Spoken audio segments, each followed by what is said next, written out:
They say safety devices save lives in racing, but what if NASCAR had been hiding a device that could have saved the Intimidator? While most fans believe Dale Earnhardt died from an unavoidable crash, Dale Earnhardt gets turned sideways. He'll take Schrader. Earnhardt and Schrader are in the wall. the shocking truth is that NASCAR knew about life-saving technology years before that fatal February day and chose not to mandate it.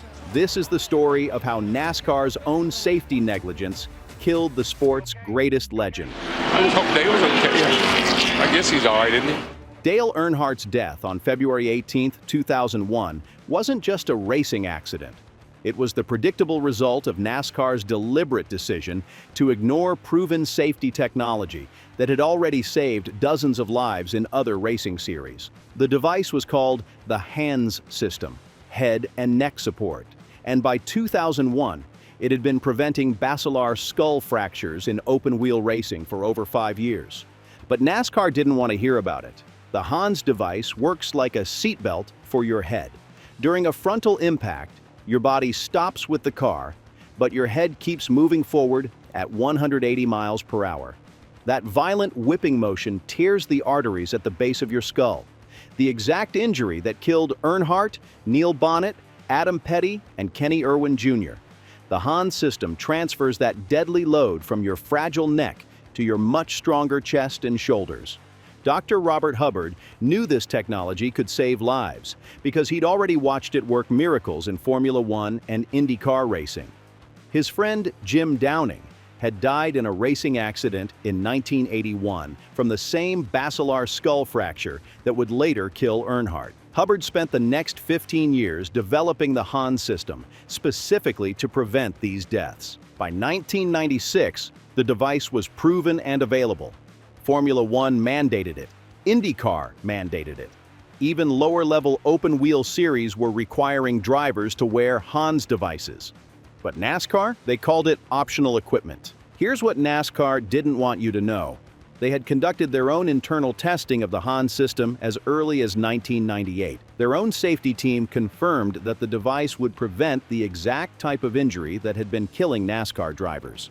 Dr. Steve Alvey, who had overseen IndyCar safety for decades, personally demonstrated the HANS system to NASCAR officials multiple times. NASCAR's response was always the same. We'll consider it for future implementation. But behind closed doors, NASCAR had 3 reasons for resisting the HANS mandate. First, cost. The devices sold for $3,000 each, and NASCAR didn't want to burden teams with additional expenses. Second image, NASCAR prided itself on being tougher and more traditional than those fancy open-wheel series. And third, the most damning reason of all, NASCAR executives believed that the danger was part of the show. Bill France Jr., NASCAR's CEO at the time, had been quoted saying that racing needed to remain dangerous to maintain its appeal to fans. The possibility of death, he argued, was what separated NASCAR from stick-and-ball sports. Making racing too safe might hurt television ratings and ticket sales. So NASCAR continued to treat the HANS system as optional, knowing full well that most drivers wouldn't voluntarily wear additional safety equipment that their competitors might view as weakness. The warnings kept coming. In 1994, Neil Bonnet died from a basilar skull fracture during Daytona 500 practice. That same year, Rodney Orr suffered the identical fatal injury at Indianapolis Raceway Park. In 2000, both Adam Petty and Kenny Irwin Jr. died from basilar skull fractures within months of each other. Each time, Dr. Hubbard reached out to NASCAR, offering to demonstrate his HANS technology. Each time, NASCAR officials politely declined or promised to look into it later. The most heartbreaking part? Richard Childress, Earnhardt's team owner, had actually purchased HANS devices for his drivers in late 2000. The equipment was sitting in the team's shop during Speed Weeks 2001. But because NASCAR hadn't mandated the devices, and because no other top teams were using them, Earnhardt chose not to wear his HANS system during that final Daytona 500. Dale Earnhardt was old-school tough. He'd raced for 30 years without a head and neck restraint, surviving countless crashes through sheer determination and instinct.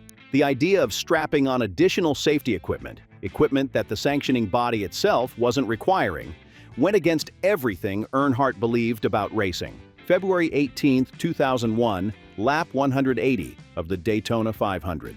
Earnhardt was running third, protecting the lead for his Dale Earnhardt Inc. drivers. Michael Waltrip and Dale Jr. Sterling Marlin got loose coming off turn 2, made contact with Earnhardt's right rear quarter panel, and sent the black number 3 car into the outside wall at 160 miles per hour. To most observers, it looked like a routine NASCAR crash. Earnhardt had walked away from worse impacts throughout his career. The car didn't flip, didn't catch fire, didn't even appear severely damaged from the outside. But inside that car, physics had delivered a death sentence that the hand system could have prevented. The impact stopped Earnhardt's body in roughly 0.3 of a second. His head, however, continued moving forward at tremendous speed, stretching his neck beyond its breaking point. The Basilar skull fracture was instantaneous. Dale Earnhardt was dead before the car came to rest against the wall. Dr. Steve Bohannon, the emergency room physician who treated Earnhardt at Halifax Medical Center, later confirmed that the hands device would have prevented this specific injury. The technology existed. The science was proven. The device was available. NASCAR simply hadn't cared enough to mandate it. The cover-up began immediately. NASCAR's initial response was to blame the crash on a failed seatbelt, suggesting that Earnhardt had been thrown around inside the car during impact. This explanation conveniently shifted responsibility away from NASCAR's safety policies and onto equipment failure. But the autopsy results told a different story. Earnhardt's seatbelts had functioned perfectly. His body had remained properly secured throughout the crash. The only injury was the basilar skull fracture, the exact injury that Hans devices were specifically designed to prevent. When pressed by media about the Hans system, NASCAR officials claimed they were still studying the technology and needed more time to evaluate its effectiveness. This was a lie. They had already studied it. They already knew it worked. They had simply chosen profits and tradition over driver safety. The most damning evidence came from NASCAR's own internal documents, revealed years later during wrongful death litigation. Memos from 1999 and 2000 showed that NASCAR safety officials had repeatedly recommended mandating Hans devices, only to be overruled by executive leadership who worried about cost and competitive implications. One memo, written just 6 months before Earnhardt's death, stated, "The Hans system has proven effective in preventing basilar skull fractures in other racing series. We recommend immediate implementation to prevent driver fatalities." The response from NASCAR leadership was filed in the same document. Recommendation declined pending further study. 3 months after Dale Earnhardt's funeral, NASCAR suddenly discovered the urgent need for head and neck restraints. On October 17, 2001, they mandated that all drivers must use either Hans devices or competing head and neck restraint systems. The technology NASCAR had been studying for 5 years was suddenly implemented in 5 months. But the damage was already done. NASCAR's reputation as a safety-conscious organization was shattered. Fans, drivers, and media began questioning every aspect of NASCAR's safety protocols. If they had ignored proven life-saving technology for business reasons, what other corners were they cutting? The Earnhardt family's wrongful death lawsuit revealed even more disturbing details. NASCAR had been aware of 17 other racing deaths from basilar skull fractures between 1994 and 2001. They had been personally contacted by Hans system inventors after each fatality, offering to help prevent future deaths.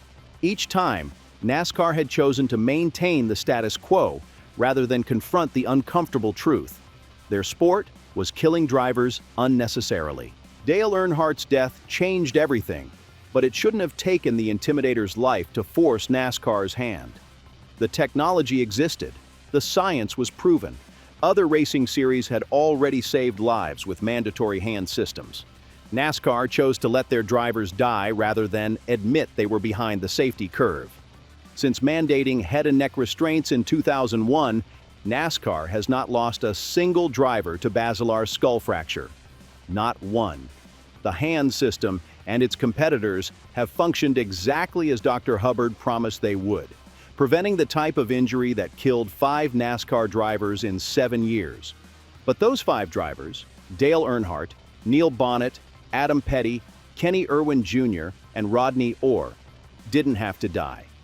Their deaths were preventable, predictable, and ultimately inexcusable. NASCAR had the technology to save the Intimidator. They just chose not to use it. The most shocking truth about Dale Earnhardt's death device isn't that it didn't work. It's that NASCAR never gave it the chance to work. They traded the life of their greatest star for the illusion that danger made better television. Today, every NASCAR driver climbs into their car protected by the same Hans technology that could have saved Dale Earnhardt's life. The device that NASCAR spent 5 years studying now sits in the Hall of Fame as one of racing's most important safety innovations. But for the Intimidator, that recognition came 22 years too late. The real shocking truth behind Dale Earnhardt's death device? It was never about the technology failing. It was about the people in charge failing to use it.